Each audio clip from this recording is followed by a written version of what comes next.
MSLI TV رہنمائی بدلتی دنیا کے لیے۔ فرمایا کہ میں بندے کے یقین کے ساتھ رہتا ہوں، وہ جس طرح میرے ساتھ یقین رکھتا ہے میں اس کے ساتھ ویسے ہی پیش آتا ہوں۔ اگر اللہ کے ساتھ آپ بدگمانی کریں گے تو پھر آپ کے ساتھ معاملات بھی ویسے ہی ہوں گے۔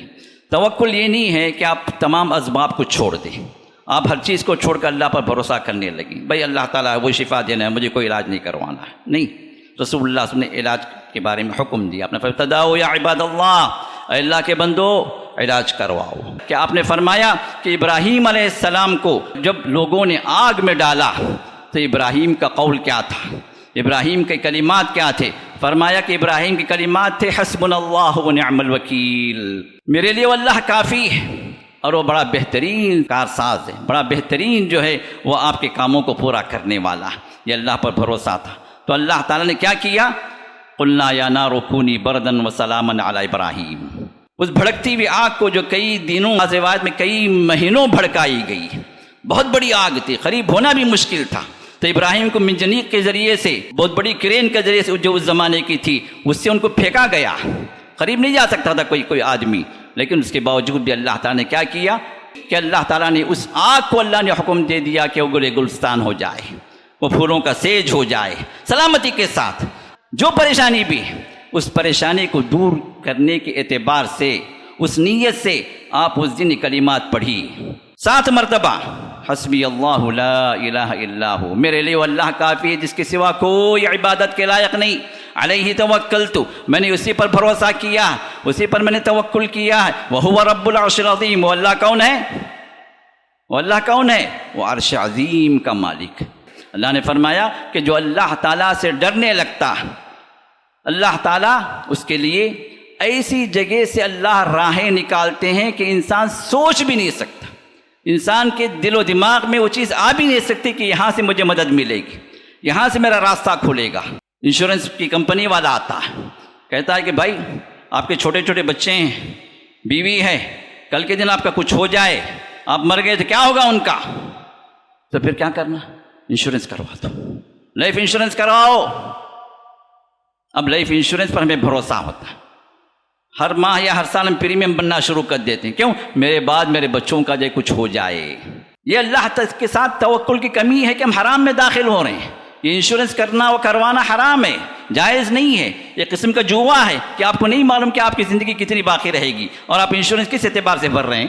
بعض لوگ کیا سمجھتے ہیں؟ اللہ ہمارے ساتھ ہونے کا مطلب یہ سمجھتے ہیں کہ اللہ کی ذات ہمارے ساتھ ہو گئی، اللہ ہمارے ساتھ وجود میں آ گیا، ہم 2 ہیں تو اللہ تعالیٰ وہاں پر تیسرا موجود ہو گیا۔ موجود ہوتا اللہ تعالیٰ ذات کے ساتھ نہیں ہے، اللہ کی ذات تو مستوی ہے عرش پر۔ 7 مرتبہ قرآن میں اللہ نے فرمایا کہ اللہ تعالیٰ عرش پر مستوی ہے، عرش پر بلند ہے، اللہ کی ذات عرش پر ہے، لیکن اس کی طاقتیں، اس کی مدد، اس کی نصرت، اس کا دیکھنا، اس کا حفاظت کرنا، اس کا سننا، باخبر ہونا، یہ وہ صفات ہیں جس کے ذریعے سے اللہ تعالیٰ مومنین کے ساتھ ہوتے ہیں۔ یاد رکھنا، اگر پوری امت، پوری کائنات کے لوگ اگر تمہیں نفع پہنچانا چاہے اور اللہ تمہیں نفع نہیں پہنچانا چاہے تو تمہیں نفع نہیں پہنچا سکتے، یہ ایمان ہونا چاہیے۔ پھر فرمایا کہ وعلم، اور یاد رکھو اگر پوری امت، دنیا، تمام کائنات کے لوگ، جن و انس سب مل کر تمہیں نقصان پہنچانا چاہے اور اللہ تعالیٰ تمہیں بچانا چاہے، اللہ تعالیٰ تمہیں فائدہ دینا چاہے تو تمہیں فائدہ ہی ملے گا اور نقصان تمہیں نہیں پہنچے گا۔ السلام علیکم ورحمۃ اللہ وبرکاتہ۔ عظیم خوشخبری آپ کے لیے ہے کہ الحمدللہ ہمارا جو تیسرا فلور جو زیر تعمیر تھا، الحمدللہ تعمیر مکمل ہو چکی ہے اللہ کے فضل و کرم سے، اور اس ضمن میں جنہوں نے بھی ہماری مدد کی ہے، تعاون کیا ہے، اللہ تعالیٰ ان کے گھروں کو اپنی رحمتوں سے بھر دے، ان کی زندگیوں کو برکتوں سے بھر دے، ان کے اعلیٰ اولاد کا اللہ حفاظت فرمائے، ان کے مال میں اور ان کی تجارتوں میں اور جو کچھ بھی اللہ نے انہیں عطا کیا ہے ان نعمتوں میں اللہ تعالیٰ اور زیادہ بڑھا دے، اور اپنے رحمت میں اللہ ہم سب کو لے لے۔ کہ ضمن میں ابھی ہمارے 5 لاکھ روپے باقی ہیں جو ہمیں اس ضمن میں ادا کرنا ہے، کیونکہ تعمیر ہو چکی ہے لیکن یہ پیمنٹ ہمارا باقی ہے۔ تو اس لیے ہم آپ سے گزارش کرتے ہیں کہ اس معاملے میں بڑھ چڑھ کے حصہ لیں۔ 500 آدمی اگر ہزار روپے سے مدد کریں گے تو یہ مرحلہ پار ہو جائے گا، یہ قرض جو اس مسجد کے ذمے آیا ہے یہ قرض انشاءاللہ مکمل ہو جائے گا۔ تو لہٰذا اس معاملے میں ہر ایک آگے بڑھنے کی کوشش کریں، اور اگر آپ 1000 نہیں دے سکتے تو جو کچھ آپ دے سکتے ہیں، اللہ نے آپ کو جو دیا ہے اس میں سے جو اس معاملے میں آپ اعانت کریں۔ انشاءاللہ یہ مسجد کی تعمیر کا جو حصہ آپ کے ذمے ہوگا انشاءاللہ اللہ تعالیٰ اس کے ذریعے سے جنت میں آپ کے لیے گھر بنا دیں گے انشاءاللہ، کیونکہ جنت میں گھر بنانے کے لیے اللہ کے رسول نے نہیں فرمایا کہ ایک پوری مسجد بنا دو، تو مسجد کے اندر حصہ بھی آپ لے لیں، اس مسجد کی تعمیر کے اندر آپ کی کسی بھی اعتبار سے تعاون ہو تو انشاءاللہ یہ امید کی جا سکتی ہے کہ اللہ تعالیٰ اس کے ذریعے سے آپ کے لیے بھی جنت میں گھر بنا دیں گے انشاءاللہ۔ اس معاملے میں آگے بڑھنے کی کوشش کریں، اللہ جزائے خیر عطا فرمائے۔ بارک اللہ فیکم۔ ان الحمد للہ نحمده ونستعینه ونستغفره ونؤمن به ونتوکل علیہ ونعوذ بالله من شرور أنفسنا ومن سيئات أعمالنا، من يهده الله فلا مضل له ومن يضلله فلا هادي له، ونشهد أن لا إله إلا الله وحده لا شريك له، ونشهد أن محمدًا عبده ورسوله أرسله بالحق بشيرا ونذيرا وداعيا إلى الله بإذنه وسراجا منيرا. أما بعد فإن خير الحديث كتاب الله، وخير الهدي هدي محمد صلى الله عليه وسلم، وشر الأمور محدثاتها، وكل محدثة بدعة، وكل بدعة ضلالة، وكل ضلالة في النار. يا أيها الذين آمنوا اتقوا الله حق تقاته ولا تموتن إلا وأنتم مسلمون. يا أيها الناس اتقوا ربكم الذي خلقكم من نفس واحدة وخلق منها زوجها وبث منهما رجالا كثيرا ونساء، واتقوا الله الذي تساءلون به والأرحام إن الله كان عليكم رقيبا. يا أيها الذين آمنوا اتقوا الله وقولوا قولا سديدا يصلح لكم أعمالكم ويغفر لكم ذنوبكم، ومن يطع الله ورسوله فقد فاز فوزا عظيما. ويقول الله عز وجل في كتابه وعلى الله فليتوكل المؤمنون. ہر قسم کی حمد و ثنا، کبریائی و بڑائی، تسبیح و تقدیس و تحمید و تمجید صرف اس اللہ وحدہ لا شریک لہ کے لیے لائق ہے، جس نے ہمیں اور آپ کو جہاں ایمان والوں کے زمرے میں بنایا، مومنین جیسی صفات اللہ تعالیٰ نے ہمیں اپنانے کی توفیق عطا فرمائی، وہیں پر اللہ تعالیٰ ہمیں ان بندوں میں بنایا ہے جو اسی پر توکل کرنے والے ہیں۔ کروڑا درود و سلام ہو ہمارے اور آپ کے آخری نبی جناب محمد رسول اللہ صلی اللہ علیہ وسلم پر، جو کائنات کے اندر سب سے زیادہ اللہ پر توکل کرنے والے تھے۔ حاضرین محترم، آج اس خطبے کا جو عنوان ہے،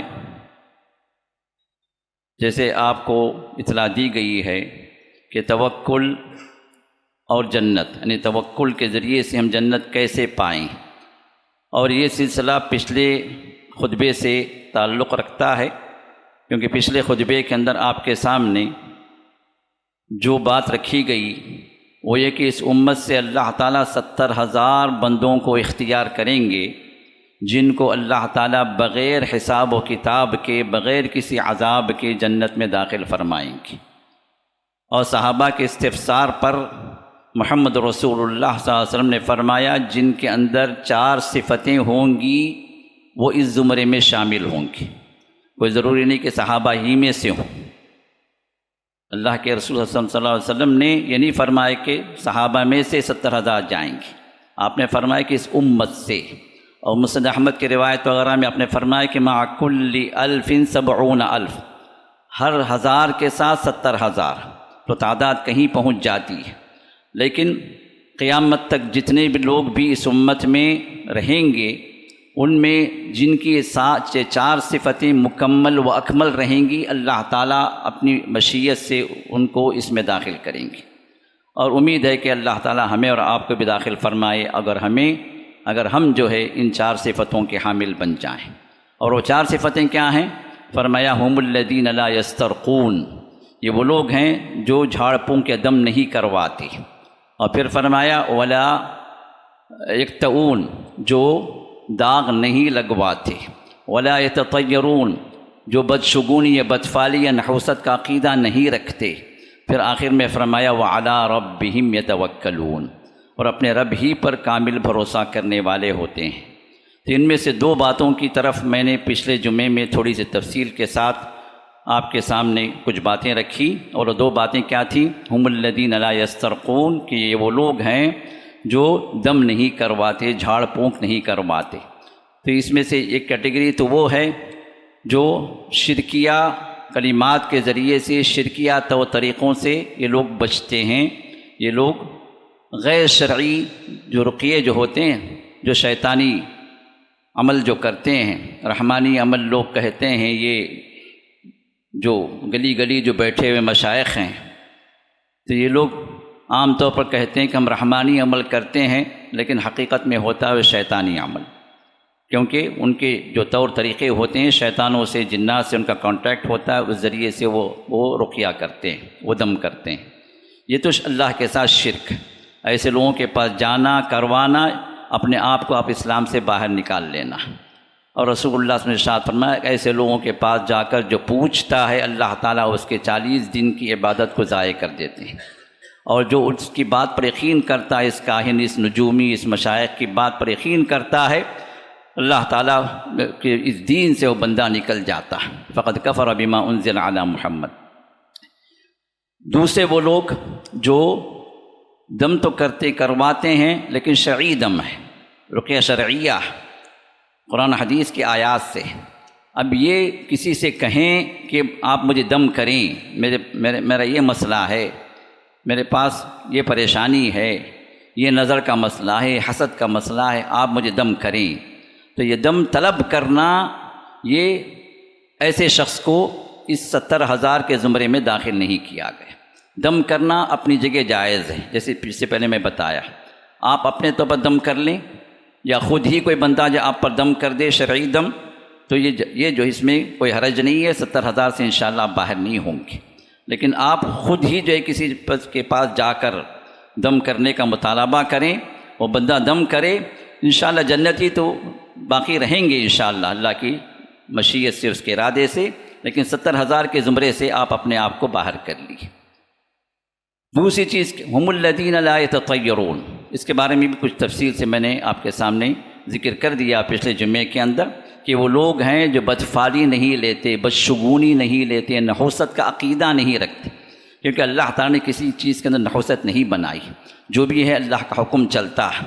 اللہ تعالیٰ کی ربوبیت کے اعتبار سے وہی جہاں خالق و مالک ہے، وہی پروردگار ہے، وہی پالن نہار ہے، اسی کے حکم سے ہر چیز ہوتی ہے، رات و دن بھی اسی کے حکم سے نکلتے ہیں، تو ہمارے کام بھی اسی کے حکم سے بنتے بھی ہیں، بگڑتے بھی ہیں، کسی کا کوئی دخل نہیں ہے۔ یہ سمجھنا کہ جی بلی کی وجہ سے، کتے کی وجہ سے، الو کی وجہ سے، بیوہ کی وجہ سے، فلاں جو ہے اندھے کی وجہ سے، فلاں ٹکلے کی وجہ سے میرے کام بگڑ گئے، یہ در حقیقت یہ اللہ تعالیٰ کے ہاں اس کی ربوبیت میں شرک کرنا ہے، کیونکہ مصرف الامور اللہ تعالیٰ، اور ہر مومن کے لیے اللہ تعالیٰ نے خیر کا ہی معاملہ کیا، اس کے لیے شر نہیں ہے۔ اللہ تعالیٰ جو ہے شر کے معاملات نہیں کرتے ایمان والوں کے ساتھ، اس کے لیے خیر ہی خیر ہے۔ تو ایمان والا یہ سمجھے کہ جب سفر کے مہینے میں نحوست ہے، اس مہینے کے اندر کچھ نہیں کرنا، تو رسول اللہ صلی اللہ علیہ وسلم نے خاص طور پر اس سے منع کیا کہ یہ ولا سفر کا جو ہے کوئی نحوست کا عقیدہ لوگ رکھتے ہیں، کوئی نحوست نہیں ہے، کوئی جو اس کے اندر بدفعلی نہیں ہے۔ تو رسول اللہ صلی اللہ علیہ وسلم ہمیشہ نیک فعلی لیا کرتے تھے، کانا یحب الفعل، آپ جو ہمیشہ نیک فعلی لیتے تھے، اچھا گمان کرتے تھے، اور جو اچھی امید رکھتے تھے۔ اور اللہ تعالیٰ فرماتے ہیں حدیث قدسی کے اندر، عند ظن عبدی بی فانا معه اذا ذکرنی، فرمایا کہ میں بندے کے یقین کے ساتھ رہتا ہوں، وہ جس طرح میرے ساتھ یقین رکھتا ہے میں اس کے ساتھ ویسے ہی پیش آتا ہوں۔ اگر اللہ کے ساتھ آپ بدگمانی کریں گے تو پھر آپ کے ساتھ معاملات بھی ویسے ہی ہوں گے۔ اللہ کے ساتھ آپ خوشگمانی کریں گے، اچھا یقین رکھیں گے، اچھی امید رکھیں گے، تو جس طرح اللہ کے ساتھ آپ کا یقین ہوگا، اللہ تعالیٰ آپ کے کان بھی ویسے ہی بنائے گا۔ تو رسول اللہ صلی اللہ علیہ وسلم ہمیشہ نیک فعلی آپ اختیار کرتے تھے، بد فعلی سے خود بھی بچتے تھے، صحابہ کو بچاتے تھے، اور اس امت کو آپ نے فرما دیا کہ الطیرۃ شرک، نحوست کا عقیدہ رکھنے والے یہ مشرک ہیں، یہ شرک کرنے والے لوگ ہیں، تو لہٰذا اس سے اپنے آپ کو بچانا چاہیے۔ اور جس کو بھی ان دو باتوں کی تفصیل چاہیے وہ ہمارا پچھلا خطبہ سن لیں، جو ریکارڈڈ موجود ہے ہمارے ویب سائٹ پہ MSLI پہ موجود ہے، آپ لوگ سن سکتے ہیں۔ اب آئیے ہم آگے کی دو باتوں کی طرف چلتے ہیں، کیونکہ 4 باتیں ہیں جن کو اختیار کرنا ہے ہمیں اور آپ کو، تاکہ ہم بغیر حساب و کتاب اللہ کی جنتوں میں داخل ہو سکیں انشاءاللہ۔ تو تیسری بات یہ ہے کہ ہم الذین لا یکتؤون، یہ وہ لوگ ہیں جو داغ کے ذریعے سے، آگ لگانے کے ذریعے سے علاج نہیں کرتے۔ رسول اللہ صلی اللہ علیہ وسلم کے زمانے میں اور جاہلیت میں بھی، صحابہ کے زمانے میں بھی بعض امراض کے لیے، خاص طور پر جو جلدی امراض ہیں یا خون بند نہیں ہو رہا ہے کٹ لگنے کی وجہ سے، نیزہ لگنے کی وجہ سے، تو داغ لگاتے تھے تاکہ خون بند ہو جائے، یا اور بھی کچھ اور جو ہے امراض تھے جس کو جو داغ لگا کر آگ کے ذریعے سے علاج کرتے تھے۔ تو رسول اللہ صلی اللہ علیہ وسلم نے ارشاد فرمایا کہ یہ وہ لوگ ہیں جو داغ کے ذریعے سے علاج نہیں کرتے، کیونکہ داغ کیا ہے؟ یہ آگ ہے، اور آگ جو ہے یہ در حقیقت انسان کو جو لگتی ہے تو اس کے لیے تکلیف دہ اور ایک قسم کا عذاب بھی ہے، اور اللہ تعالیٰ جہنمیوں کو جو عذاب دیں گے آگ کا عذاب ہے۔ تو اس سے اپنے آپ کو بچانے کے لیے رسول اللہ صلی اللہ علیہ وسلم نے اس چیز کو ذکر فرمایا۔ اور ایک اور حدیث کے اندر صحیح حدیث ہے، آپ نے ارشاد فرمایا کہ الشفاء امتی فی ثلاث، میری امت کی شفا 3 چیزوں کے اندر ہے۔ اور ایک بخاری کی روایت میں لو کان شفاء امتی لفی ثلاث، اگر جو ہے میری امت کی شفا کسی میں ہوتی 3 چیزوں کے اندر ہوتی۔ پھر آپ نے فرمایا کہ وہ 3 چیزیں کیا ہیں؟ فرمایا کہ شرطۃ محجمن، پچنا لگوانا، کپنگ کرنا، جس کو حجامہ کہتے ہیں، اس میں اللہ تعالیٰ نے میری امت کے لیے شفا رکھی ہے۔ اور رسول اللہ صلی اللہ علیہ وسلم اس میں خود بھی اختیار فرماتے تھے، کئی موقعوں پر آپ نے پچنا لگوایا ہے، اس کو سینگی لگوانا کہتے ہیں، کپنگ کروانا کہتے ہیں۔ کئی رسول اللہ صلی اللہ علیہ وسلم اپنے مختلف امراض کے لیے آپ نے بھی کیا ہے، صحابہ نے بھی کیا ہے، اور خاص طور پر 3 دنوں کے اندر آپ نے ریکمینڈ کیا ہے، 17، 19 اور 21۔ آپ نے فرمایا کہ جس کی جو بیماری بھی ہے ان 3 دنوں کے اندر کرے۔ یہ مسند احمد وغیرہ کی روایت جس کا علامہ البانی نے حسن کہا ہے، تو فرمایا کہ ان 3 دنوں کے اندر جو کوئی بھی پچنا لگواتا ہے شفا کی نیت سے، اللہ تعالیٰ اس کو شفا دیتے ہیں۔ تو اس امت کی شفا اللہ تعالیٰ نے کپنگ میں رکھی ہے، جو آج کے دور میں الحمدللہ بہت سارے کپنگ سینٹرز بھی کھلے ہوئے ہیں، لوگ کر رہے ہیں الحمدللہ۔ تو یہ ایک شفا کا ذریعہ اللہ نے رکھا۔ اور دوسری چیز آپ نے ارشاد فرمائی شربت عسل، شہد کا پینا، شہد میں اللہ نے شفا رکھی ہے، جس قرآن میں بھی اللہ نے اس کا ذکر فرمایا۔ تو شہد کا پینا اس کے طور طریقے ہیں، لیکن عمومی طور پر جو شہد کے پینے میں اللہ نے شفا رکھی ہے۔ اور تیسری بات رسول اللہ نے ارشاد فرمائی اس حدیث کے اندر کہ میری امت کی شفا 3 چیزوں کے اندر ہے۔ وہ 3 چیزوں میں آپ نے فرمایا کیت نارن، داغ لگوانا، آگ کے ذریعے سے داغ لگوانا، اس میں بھی شفا ہے۔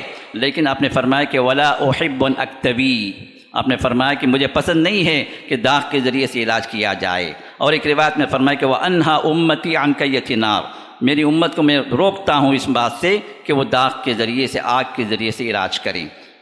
یہ فضیلت والا مسئلہ ہے۔ فضیلت والا مسئلہ اس لیے کہ بعض امراض ہوتے ہیں جو آگ کے ذریعے سے ہی یا آگ لگا کر، داغ لگا کر اس کا علاج کیا جا سکتا ہے۔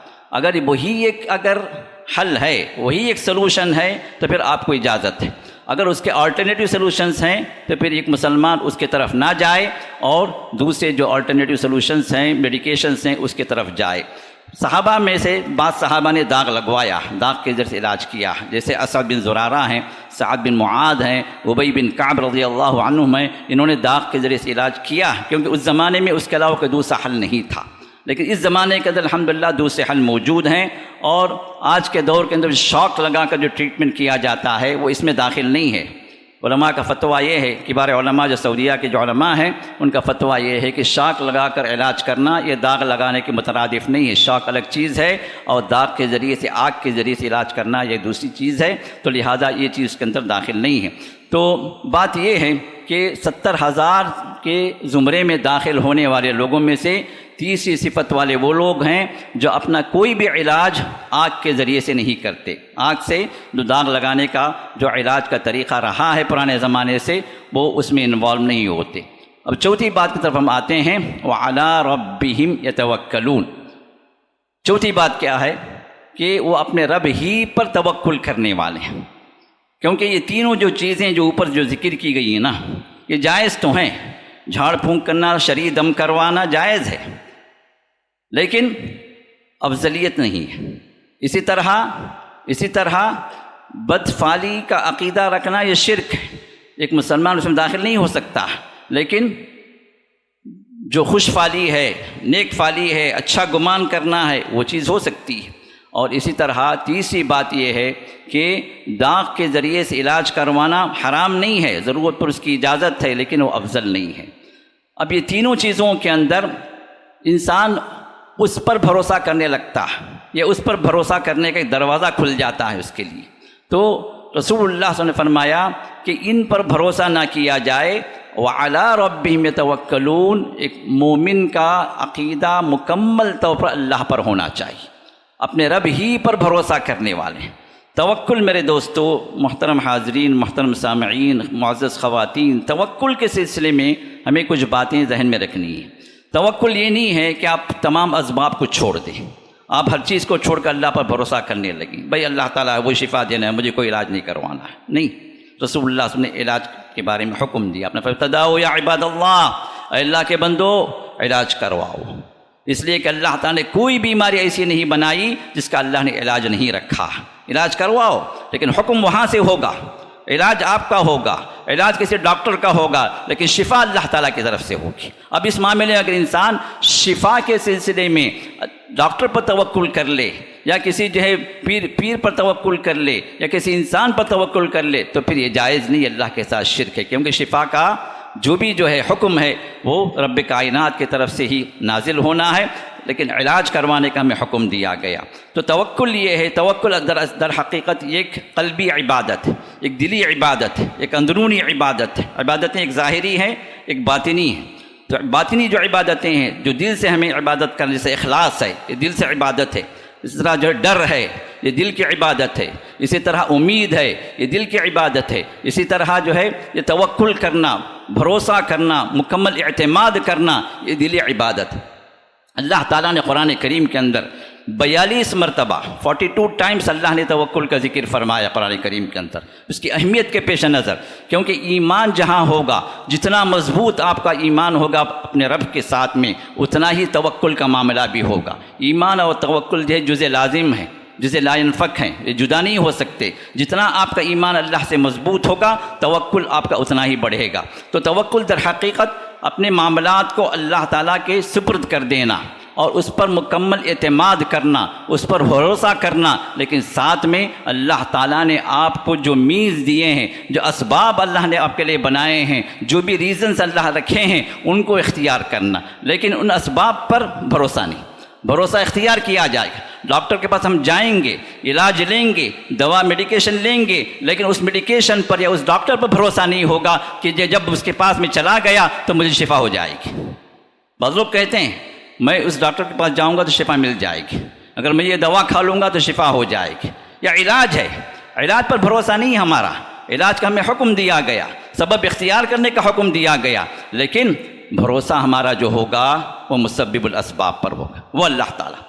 وہاں سے حکم ہوگا تو پھر یہاں پر شفا ہوگی، وہاں سے حکم نہیں ہوگا تو آپ کروڑوں روپیوں کی دوا کھا لیں، کروڑوں روپیوں کے آپ علاج کر لیں، لیکن اگر شفا کا حکم وہاں سے نہیں ہوا تو پھر شفا نہیں مل سکتی۔ کئی چیزیں ہیں جو کہتے ہیں کہ بھائی لا علاج بیماری ہے، تو ہم جو ہے فلاں ڈاکٹر کے پاس گئے، ہم جو ہے امریکہ اور UK جا کے علاج کروائے، لیکن پھر بھی کوئی شفا نہیں۔ کیوں؟ شفا کا حکم نہیں ہوا۔ بسا اوقات ایسا ہوتا ہے کہ 10 روپے کی دوا کے اندر شفا مل جاتی ہے، کیوں؟ حکم وہاں سے ہو گیا۔ تو اسباب ہمیں اختیار کرنا ہے، لیکن ان اسباب پر ہمیں توکل نہیں کرنا، ہم اس اسباب پر ہمیں اعتماد نہیں ہو۔ اعتماد اللہ تعالیٰ، محمد رسول اللہ صلی اللہ علیہ وسلم سب سے زیادہ عظیم اعظم المتوکلین، سب سے زیادہ عظیم تر انسان تھے توکل کے اندر، لیکن آپ نے اسباب اختیار فرمائے، ہر موقع پر اپنے اسباب اختیار فرمائے۔ جنگ بدر کے لیے آپ نکلے تو آپ جو ہے جو بھی جو ہے اسباب اختیار کرنا تھا جنگی اعتبار سے آپ نے اختیار کیے۔ جنگ احد میں آپ نے دوہرا لباس پہنا ہوا تھا، جنگ احد میں دوہرا جنگی لباس پہنا ہوا تھا۔ فتح مکہ کے اندر جب داخل ہوئے تو سر پر جو ہے خود تھی، جو وار کے اندر جو ہیلمٹ پہنی جاتی تھی۔ اسباب ہیں، جو اسباب اختیار کرنا ہے آپ نے اختیار فرمایا، لیکن اعتماد اور بھروسہ یہ صرف اللہ تعالیٰ پر۔ تو یہی چیز اللہ فرماتے ہیں وعلی اللہ فلیتوکل المؤمنون، اللہ ہی پر بھروسہ کرنے والے ہوتے ہیں کون؟ جو ایمان والے ہوں، جو ایمان والے ہوتے۔ ایمان اور توکل کا اللہ تعالیٰ نے بڑا ہی عجیب رشتہ رکھا ہے۔ رسول اللہ صلی اللہ علیہ وسلم کے پاس ایک صحابی آتے ہیں اور کہتے ہیں کہ اللہ کے رسول صلی اللہ علیہ وسلم میرے پاس اونٹنی ہے، اس اونٹنی کو میں ایسے ہی چھوڑ کر اللہ پر بھروسہ کر لوں کہ اللہ تعالیٰ اس کو دیکھنے والا ہے، اللہ کی نگہبانی وہ ہوگی، اللہ حفاظت کرنے والا، یا پھر میں اس کو باندھوں، پھر جو ہے میں توکل کروں، بھروسہ کروں اللہ پر کہ حفاظت ہو جائے گی۔ اللہ کے سنے شاعر میں اعقلھا فتوکل علی اللہ، تمہارے جو مینس ہیں، تمہارے پاس جو ذریعہ ہے وہ کیا ہے؟ تم باندھ سکتے ہو، رسی ہے، کھوٹا ہے، باندھو، یہ تمہارا، لیکن باندھنے کے بعد حفاظت اب اللہ تعالیٰ کرے گا۔ جہاں انسان کی تدبیر ختم ہو جائے وہاں پر بھروسہ توکل کا رشتہ اللہ سے شروع ہوتا ہے۔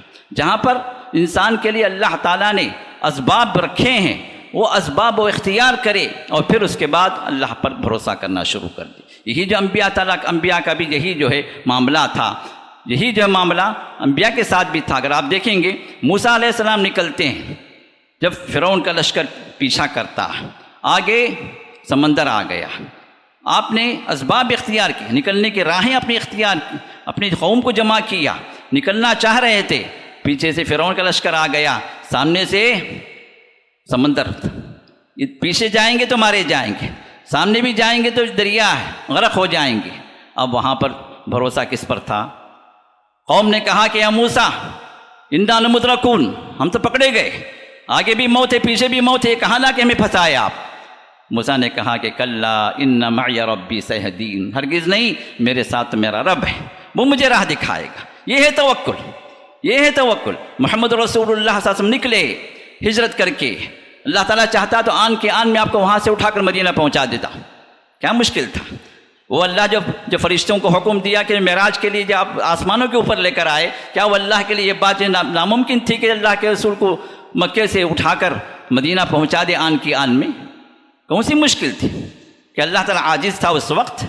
لیکن نبی علیہ السلام کا جو اسوہ ہے، جو طریقہ ہے ہم سب کے لیے، ہجرت کے لیے جو محنتیں ہوئیں، جو تدبیریں ہوئیں، جو پلاننگ ہوئی، جو کوششیں ہوئیں، یہ سب ایک انسانی اسباب ہیں، ان کو آپ نے اختیار کیا، لیکن بھروسہ کہاں تھا؟ اللہ کے ساتھ میں۔ تو رسول اللہ صلی اللہ علیہ وسلم کے بارے میں عبداللہ بن عباس کی روایت موجود ہے بخاری وغیرہ کے اندر کہ آپ نے فرمایا کہ ابراہیم علیہ السلام کو جب لوگوں نے آگ میں ڈالا تو ابراہیم کا قول کیا تھا، ابراہیم کے کلمات کیا تھے؟ فرمایا کہ ابراہیم کے کلمات تھے حسبنا اللہ ونعم الوکیل، میرے لیے وہ اللہ کافی ہے اور وہ بڑا بہترین کارساز ہے، بڑا بہترین جو ہے وہ آپ کے کاموں کو پورا کرنے والا ہے۔ یہ اللہ پر بھروسہ تھا۔ تو اللہ تعالیٰ نے کیا کیا؟ قلنا یا نار کونی بردا وسلاما علی ابراہیم، اس بھڑکتی ہوئی آگ کو جو کئی دنوں اور بعض روایت میں کئی مہینوں بھڑکائی گئی، بہت بڑی آگ تھی، قریب ہونا بھی مشکل تھا، تو ابراہیم کو منجنیق کے ذریعے سے، بہت بڑی کرین کے ذریعے سے جو اس زمانے کی تھی، اس سے ان کو پھینکا گیا، قریب نہیں جا سکتا تھا کوئی آدمی، لیکن اس کے باوجود بھی اللہ تعالیٰ نے کیا کیا؟ ان کے بھروسے کی، ان کے توکل کی برکت یہ تھی کہ اللہ کی رحمتیں ایسے اتری کہ اللہ تعالیٰ نے اس آگ کو اللہ نے حکم دے دیا کہ وہ گلے گلستان ہو جائے، وہ پھولوں کا سیج ہو جائے سلامتی کے ساتھ۔ اگر اللہ صرف یہ کہہ دیتے کہ بردن ٹھنڈی ہو جائے تو ایس ہو جاتی، پھر وہاں بھی تکلیف ہو جاتی۔ اللہ نے فرمایا سلامن، ٹھنڈی ہو جائے لیکن سلامتی کے ساتھ، میرے بندے کو کوئی تکلیف نہیں ہونا چاہیے، میرا بندہ مکمل توکل کرنے والا، مجھ پر اس نے بھروسہ کیا تو میں اس کے کام آؤں گا۔ تو اللہ تعالیٰ فنعم الوکیل ہوتے ہیں، نعم المولا و نعم النصیر، جو ہم کہتے ہیں اللہ تعالیٰ ہی ہمارا بہترین آقا ہے، وہی جو ہمارا بہترین ماوا و ملجا ہے، وہی ہمارا بہترین مددگار ہے، وہی بہترین نصرت و مدد کرنے والا ہے، یہ وہ توکل ہوتا ہے۔ تو عبداللہ بن عباس ارشاد فرماتے ہیں رضی اللہ عنہ کہ یہی قول تھا ابراہیم علیہ السلام کا بھی، اللہ نے انہیں بچا لیا، اور یہی قول تھا محمد رسول اللہ صلی اللہ علیہ وسلم کا بھی، جب جنگ احد کے بعد رسول اللہ صلی اللہ علیہ وسلم اور صحابہ کو کافی زخم لگے اور جو ہے صحابہ جو ہے ایک حد تک جو ہے پریشان ہو گئے تھے، لیکن اللہ تعالیٰ نے دلوں میں رعب ڈال دیا تھا، دلوں میں رعب ڈال دیا تھا کفار کے، کیونکہ اس زمانے میں فتح جس کی ہو جاتی وہ اس فتح کے میدان میں، اس جنگ کے میدان میں 3 دن تک رک کر جو اپنی فتح کا جشن مناتے تھے، یہ ان کی فتح اور کامیابی کی نشانی ہوتی تھی۔ لیکن اللہ تعالیٰ نے یہ لوگ ہارنے کے باوجود بھی، جنگ احد میں مسلمانوں کی شکست ہوئی رسول اللہ سے نافرمانی کی وجہ سے، لیکن اللہ تعالیٰ نے دشمنوں کے دلوں میں رعب ڈال دیا کہ وہاں پر نہ ٹھہریں، وہ بھاگ جائیں وہاں سے، ان کے دلوں میں یہ رعب تھا کہ کہیں جو ہے صحابہ ہمارا پیچھا نہ کر دیں، تو چلے گئے، حمراء الاسد تک پہنچ گئے، پھر وہاں پر جب ابو سفیان وہاں انہیں ہوش آیا اور کہا کہ جو ہے کہیں ایسا نہ ہو کہ جو ہے لوگ ہمیں کہیں کہ ہم ہار کر نکلیں، ہمیں واپس جانا چاہیے، اس میدان کے اندر رکنا چاہیے، 3 دن تک اس رواج کے مطابق ہمیں جشن منانا چاہیے، وہاں سے واپس ہونا چاہ رہے تھے، لیکن رسول اللہ صلی اللہ علیہ وسلم کی تدبیر یہ تھی کہ اپنے جو زخم خوردہ جو صحابہ، جو زخمی جو صحابہ تھے، ان کو لے کر آپ نے کہا کہ ہمیں ان کا پیچھا کرنا چاہیے، کہیں ایسا نہ ہو کہ واپس پلٹ کر آئیں۔ تو رسول اللہ صلی اللہ علیہ وسلم نکل گئے، انہیں اطلاع ملی ابو سفیان کو کہ ابھی اللہ کے رسول اور صحابہ بھی ہمارا پیچھا کر رہے ہیں، تو پھر وہاں سے واپس آنے کا جو ان کی سوچ جو تھی وہ بدل گئی، اللہ تعالیٰ نے انہیں کامیابی دی اللہ کے رسول کے صحابہ کو۔ ابن عباس فرماتے ہیں کہ رسول اللہ صلی اللہ علیہ وسلم نے بھی اس موقع پر جب آپ کو معلوم ہوا کہ ابو سفیان پھر سے حملہ کرنے کے لیے واپس آ رہے ہیں، تو رسول اللہ کے زبان پر بھی وہی کلمات تھے جو اللہ نے فرمایا الذین قال لهم الناس ان الناس قد جمعوا لكم فاخشوهم فزادهم ایمانا وقالوا حسبنا اللہ ونعم الوکیل۔ تو رسول اللہ صلی اللہ علیہ وسلم نے بھی اس موقع پر اپنی زبان سے وہی کلمات نکالے، حسبنا اللہ ونعم الوکیل، میرا اللہ میرے لیے کافی ہے اور سب سے بڑا کارساز ہے، سب سے بڑا میرے کاموں کو مکمل کرنے والا، اس سے بڑا کوئی ہے ہی نہیں۔ میرے دوستو، جب انسان اللہ پر توکل کرنے لگتا ہے تو اس کو پریشانی، ٹینشن یا آٹومیٹک ختم ہو جاتا ہے۔ کیوں؟ اس لیے کہ اس کا ایمان یہ کہتا ہے، اس کا توکل یہ کہتا ہے میں نے اس پر بھروسہ کیا ہے جس کے ایک حکم سے میرا کام ہو جائے گا، میں نے اس پر بھروسہ کیا ہے جو پوری دنیا بھی میری مخالف ہو جائے، لیکن وہ اللہ جب میرے ساتھ ہے تو پھر کوئی میرا بگاڑ نہیں سکتا، کوئی بگاڑ نہیں سکتا۔ رسول اللہ صلی اللہ علیہ وسلم نے یہی بات ارشاد فرمائی، جو مومن صبح کرے تو صبح کے اذکار میں آپ نے فرمایا جو 7 مرتبہ یہ ذکر کر لے اللہ تعالیٰ اس کے کاموں کے لیے ذمہ دار بن جاتا ہے، شام تک کے کاموں کے لیے۔ اور ذکر کیا ہے؟ حسبی اللہ لا الہ الا ہو علیہ توکلت وہو رب العرش العظیم، میرے لیے میرا اللہ کافی ہے، حسبی اللہ۔ اور کہیں بھی آپ کا کوئی مخالف ہے، دشمن ہے، آپ اس کا سامنا نہیں کر سکتے، ڈرے ہوئے ہیں، سہمے ہوئے ہیں، یہ کلمات کہیے، اللہ اس پر اپنا رعب جو ہے طاری کر دے گا۔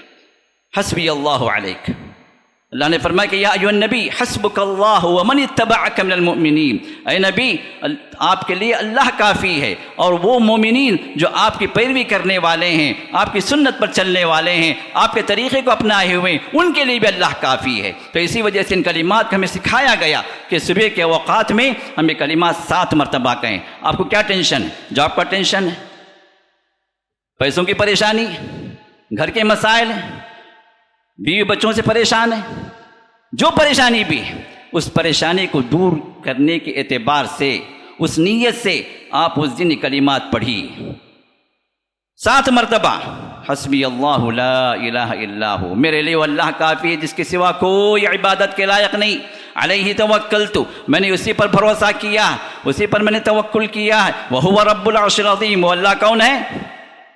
وہ اللہ کون ہے؟ وہ عرش عظیم کا مالک، مخلوقات میں سب سے بڑی مخلوق اللہ کا عرش، جس کے اوپر اللہ تعالیٰ ہے، سب سے بڑی مخلوق، اور اس عظیم مخلوق کا وہ رب ہے۔ جب وہ عظیم مخلوق کا رب ہے، ہم چھوٹے چھوٹے 5 فٹ 6 فٹ کے انسانوں کا مسئلہ کیا ہے؟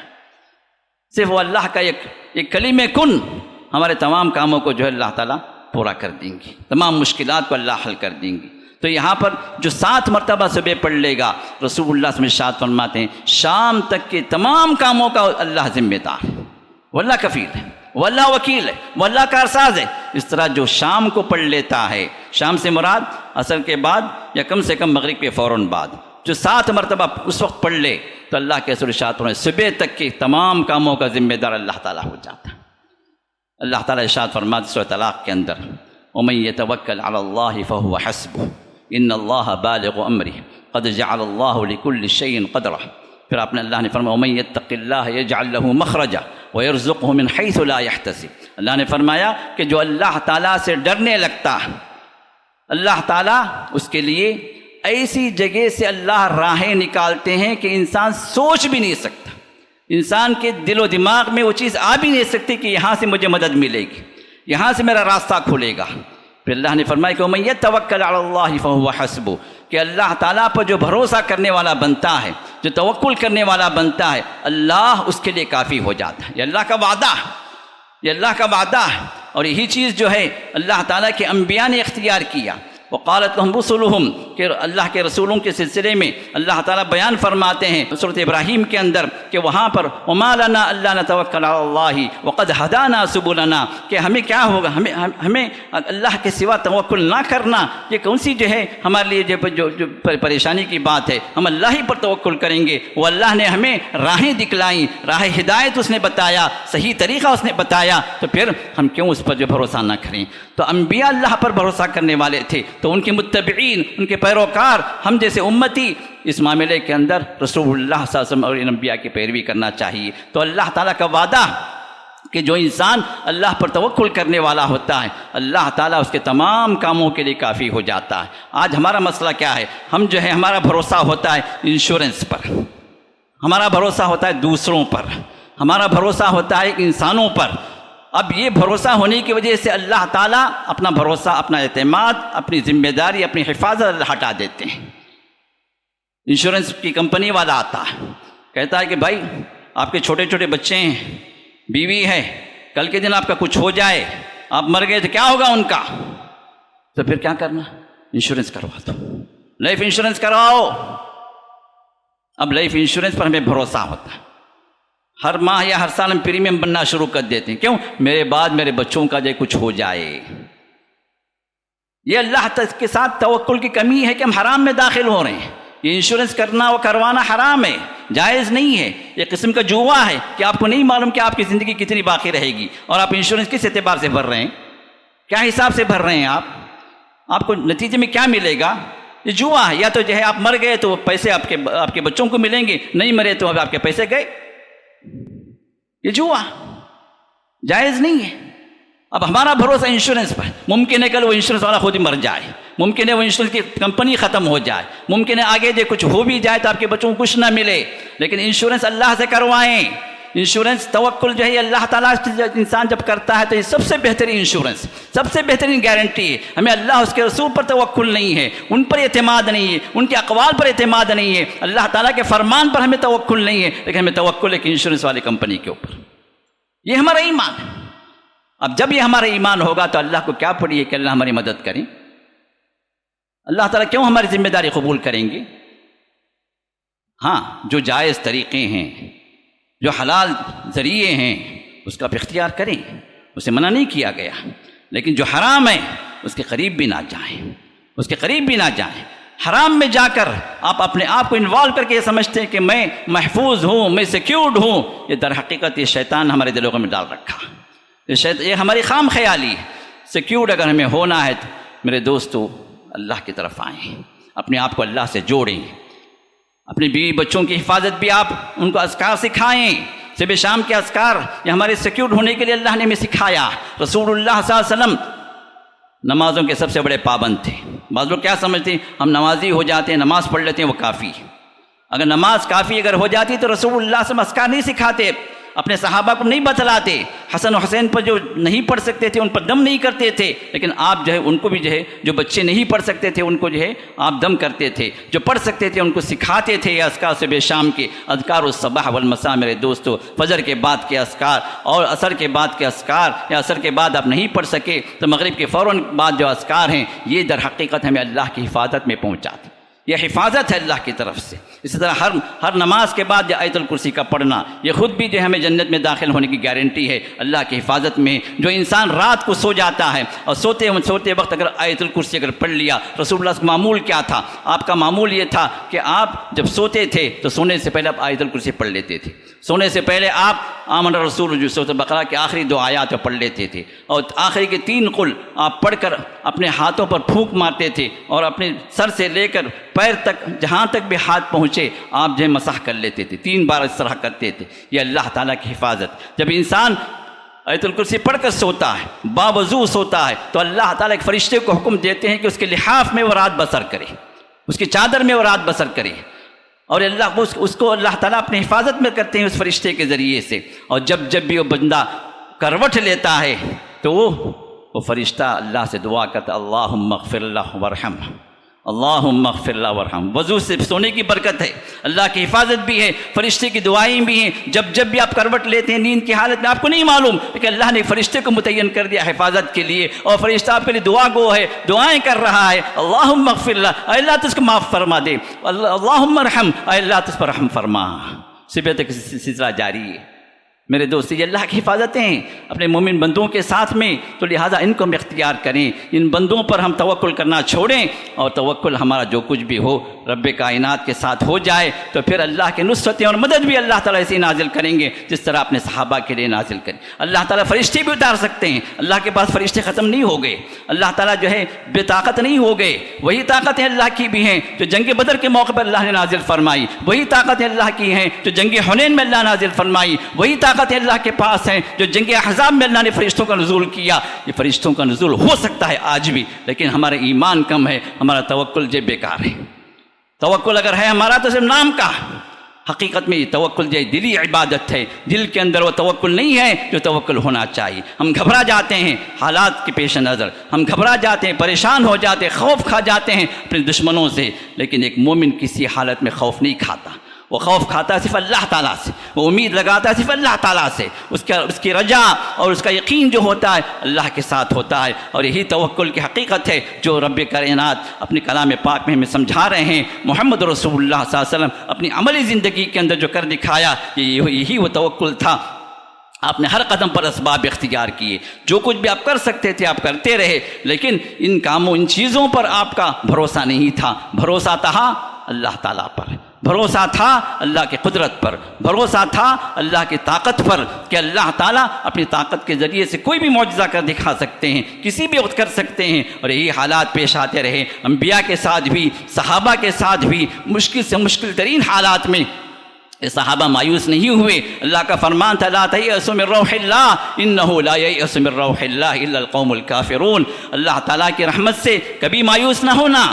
کیوں؟ اس لیے کہ مایوس وہی ہوتے ہیں جو اللہ کے ساتھ کفر کر، جس اللہ پر ایمان جس کو نہیں ہے، جو بے ایمان شخص ہے وہ مایوس ہوتا ہے، وہ حالات سے گھبراتا ہے، وہ پریشان ہو جاتا ہے، وہ لوگوں سے خوف کھاتا ہے. لیکن جو ایمان والا ہوتا ہے، چونکہ اللہ پر بھروسہ کرنے والا ہوتا ہے، اللہ اس کے ساتھ ہوتا ہے. لا تحزن ان اللہ معنا کا یہ فرمان ہمیشہ اس کے ساتھ ہوتا ہے کہ غم نہ کرو، ہمیشہ اللہ ہمارے ساتھ ہے.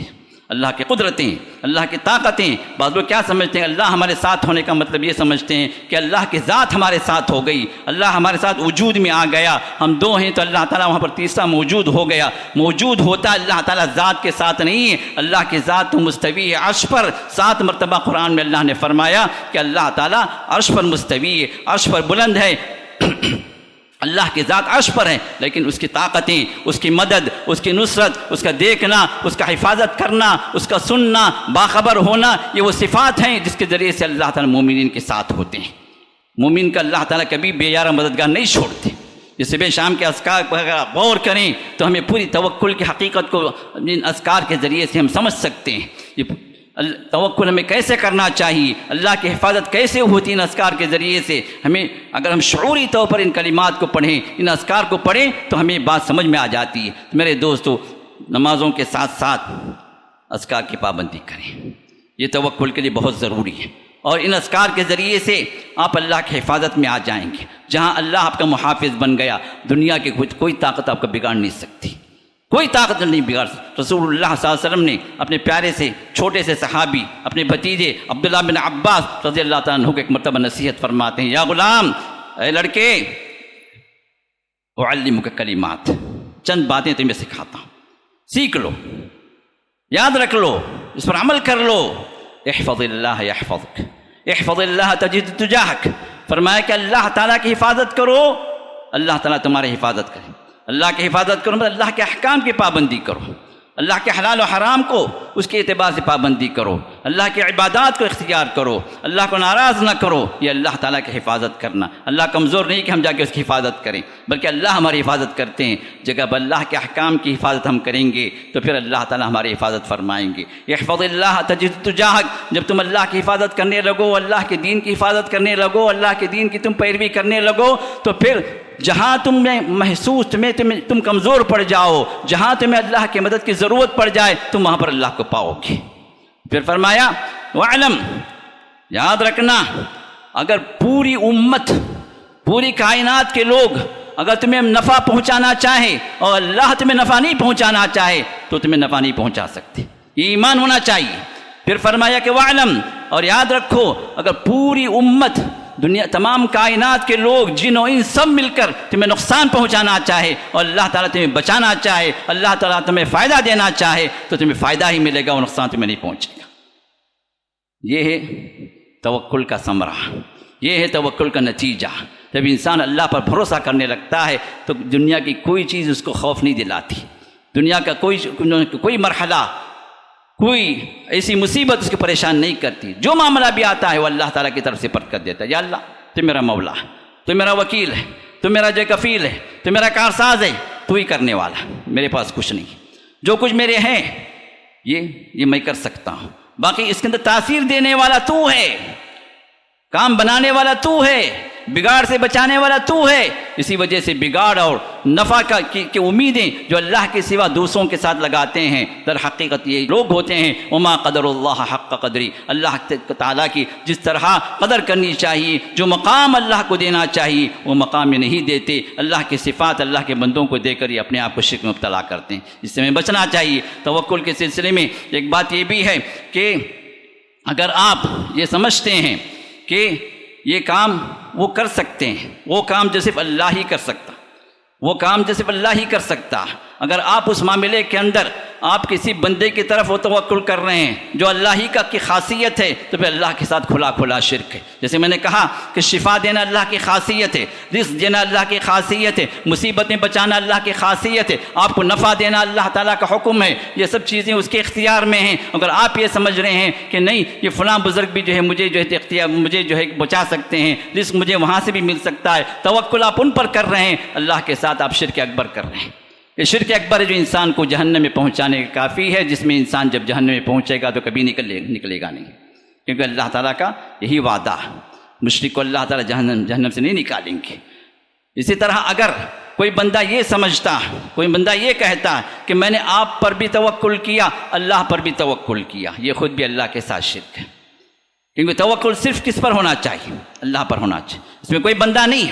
ہاں جو چیزیں انسان کر سکتا ہے، جیسے کوئی بندہ آپ کو جاب دلا سکتا ہے، کوئی بندہ جو ہے آپ کو کسی کام پہ رکھوا سکتا ہے، اب وہاں پر آپ کہہ رہے ہیں کہ جو ہے آپ اگر چاہیں، اللہ اگر چاہیں تو ایک کام جو ہو جا سکتا ہے، میں نے آپ پر بھی توکل کیا، اللہ پر بھی بھروسہ ہے میرا، یہ جس طرح کے الفاظ اگر ہیں یہ بھی جائز نہیں ہے، یہ بھی انسان کو شرک میں پہنچاتے ہیں۔ صحیح بات تو یہ ہے کہ آپ صرف اللہ پر توکل کریں اور پھر ان اسباب کو اختیار کریں۔ بھئی اگر آپ چاہیں اللہ کی توفیق کے بعد آپ کر سکتے ہیں اس معاملے کو، یہ اگر آپ کہتے ہیں تو اس میں کوئی حرج نہیں ہے، لیکن توکل کے اعتبار سے ہمارا پورے کا پورا توکل صرف اللہ ہی پر ہونا چاہیے۔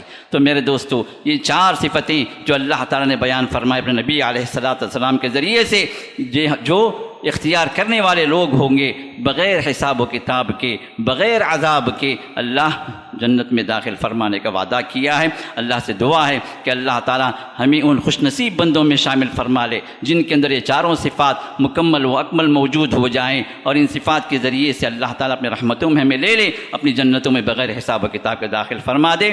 آمین یا رب العالمین۔ بارک اللہ لنا ولکم فی القرآن العظیم ونفعنی وإیاکم بالآیات والذکر الحکیم، انہ تعالی جواد کریم بر رؤوف الرحیم ورب حلیم۔ استغفر اللہ لی ولکم ولسائر المسلمین من كل ذنب فاستغفروه انه هو الغفور الرحیم۔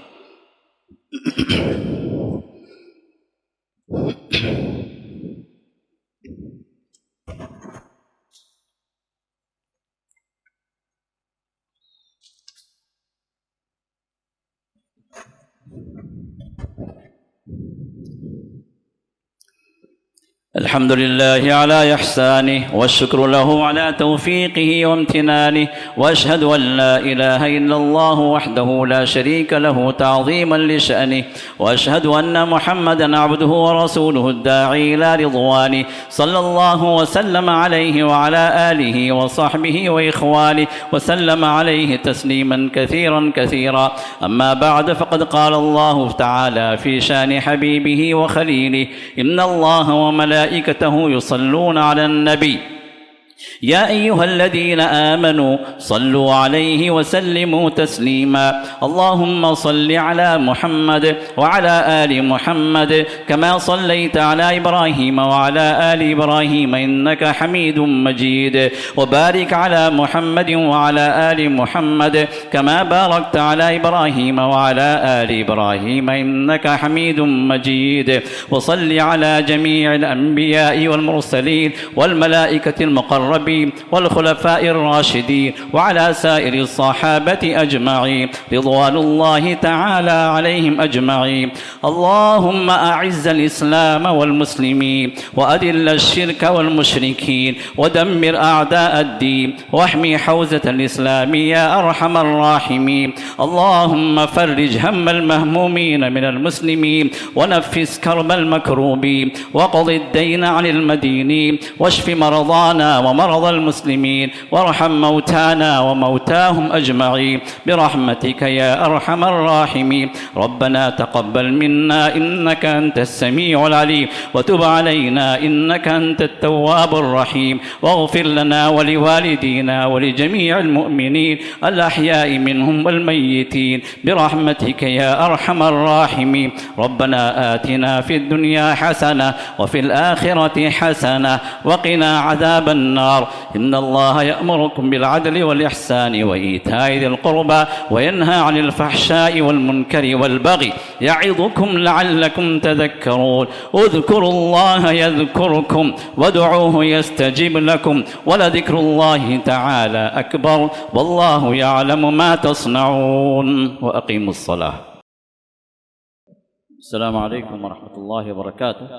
عظیم خوشخبری آپ کے لیے ہے کہ الحمدللہ ہمارا جو تیسرا فلور جو زیر تعمیر تھا الحمدللہ تعمیر مکمل ہو چکی ہے اللہ کے فضل و کرم سے، اور اس ضمن میں جنہوں نے بھی ہماری مدد کی ہے تعاون کیا ہے اللہ تعالیٰ ان کے گھروں کو اپنی رحمتوں سے بھر دے، ان کی زندگیوں کو برکتوں سے بھر دے، ان کے اعلیٰ اولاد کا اللہ حفاظت فرمائے، ان کے مال میں اور ان کی تجارتوں میں اور جو کچھ بھی اللہ نے انہیں عطا کیا ہے ان نعمتوں میں اللہ تعالیٰ اور زیادہ بڑھا دے، اور اپنے رحمت میں اللہ ہم سب کو لے لے۔ کہ ضمن میں ابھی ہمارے 5 لاکھ روپے باقی ہیں جو ہمیں اس ضمن میں ادا کرنا ہے، کیونکہ تعمیر ہو چکی ہے لیکن یہ پیمنٹ ہمارا باقی ہے، تو اس لیے ہم آپ سے گزارش کرتے ہیں کہ اس معاملے میں بڑھ چڑھ کے حصہ لیں۔ 500 آدمی اگر ہزار روپے سے مدد کریں گے تو یہ مرحلہ پار ہو جائے گا، یہ قرض جو اس مسجد کے ذمے آیا ہے یہ قرض انشاءاللہ مکمل ہو جائے گا، تو لہٰذا اس معاملے میں